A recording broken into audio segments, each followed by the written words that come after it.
Binawangang talbos ng sili at saka pechay.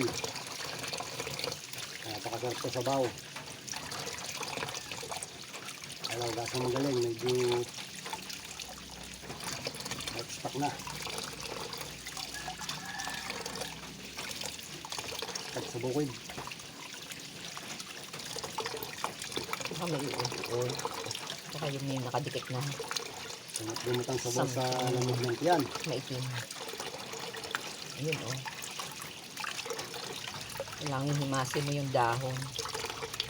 Kung hindi mo hinimas, nilinis. Kain mo.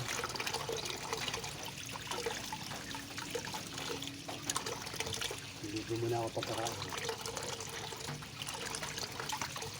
Panalit na ng hapon. Ano? Okay. Malinis na. Talbos naman ng sili.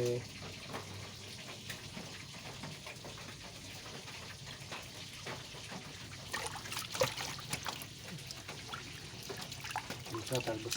Ito talbos ng sili. Yan, maraming benepisyo ang nakukuha sa talbos ng sili.